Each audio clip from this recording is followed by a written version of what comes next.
Hello everyone, welcome back to my YouTube channel Learn Mathematics. Myself Rekha Chabra, your maths teacher. Students, please don't forget to like, share and subscribe this channel and post your comments after watching the complete video. So we were doing chapter number 3, trigonometric functions, in which we have already learned and discussed various types of concepts. Today I will discuss trigonometric equations and principal solutions. So first of all, let's understand the meaning of trigonometric equations. Equations involving trigonometric functions of a variable are called trigonometric equations.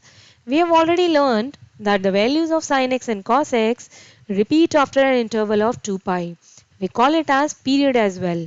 It means after 2 pi, sin and cos functions start repeating their values, and the values of tan x repeat after an interval of pi.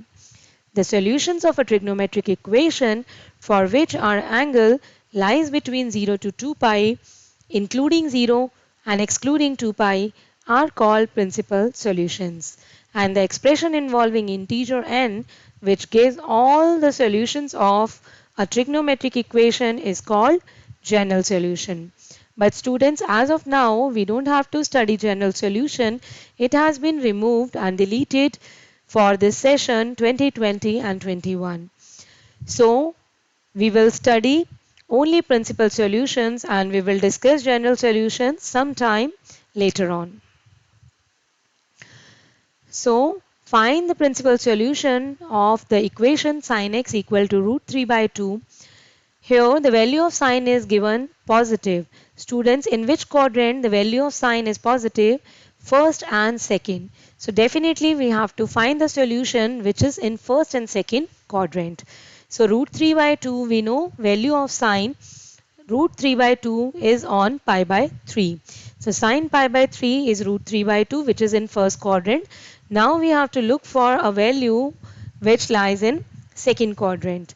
So sin 2 pi by 3, because pi by 3 can be written as sin pi minus pi by 3 also, because pi minus pi by 3 will fall in second quadrant, and just because it is talking about non-changing line, pi, this x-axis is known as non-changing line and y-axis is called as changing line.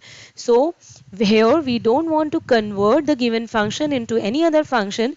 We want to keep the given function as it is. So that's why every time we have to talk about 180 or 360 or their multiples. So pi by 3 can be written as pi minus pi by 3 as well, and which means 2 pi by 3. So the principal solutions are pi by 3 and 2 pi by 3. Next, find the principal solution of this equation tan x equal to minus 1 by root 3. We all know very well tan pi by 6 is 1 by root 3, and students, it can be written as pi minus pi by 3 because the value of tan is negative.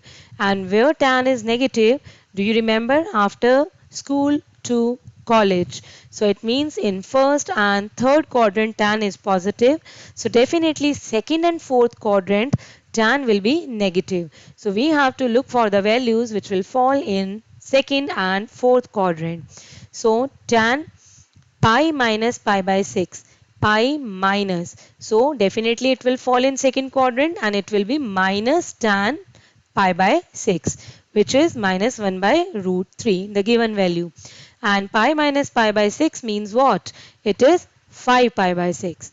And again, for the second value, second principal value that we have to find, it will be in fourth quadrant. So it should be written in the format 360 minus theta or 2 pi minus theta. So 2 pi minus theta is equal to 11 pi by 6. So the principal values are these two. Now let's discuss few questions of 3.4. Here tan x equal to root 3, value of tan is positive, and we know that the value of tan is positive in first and third quadrant. So it means tan x equal to root 3 means tan pi by 3 equal to root 3. So one principal solution is pi by 3, which is in first quadrant.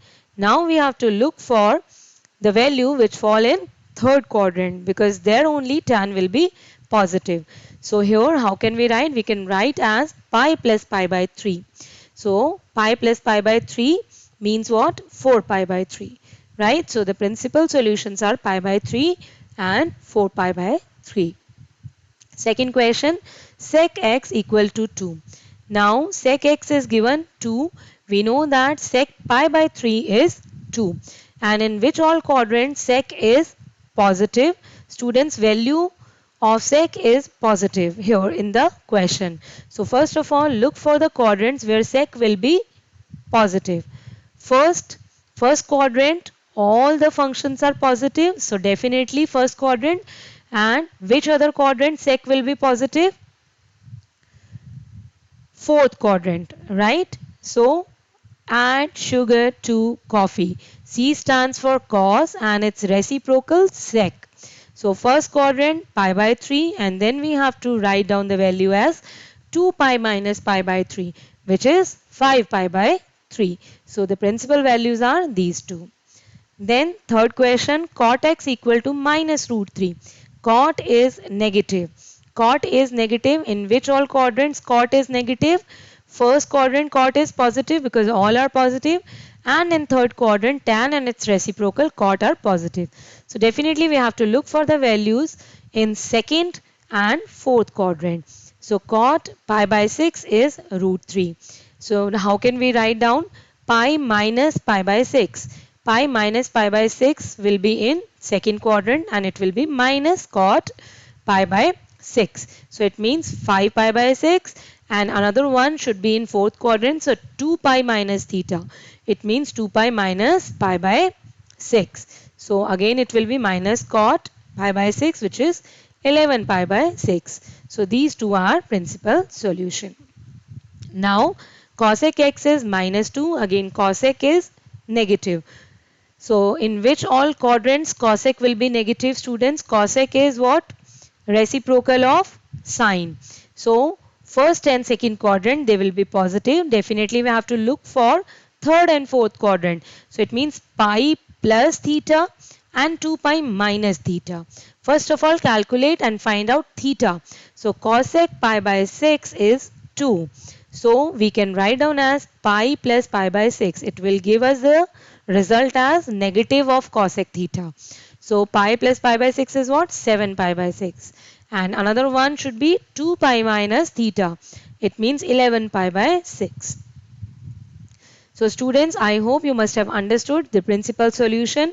Now please don't forget to post, comment, write your name, class and section in the comment box and practice principal solutions. Thank you very much.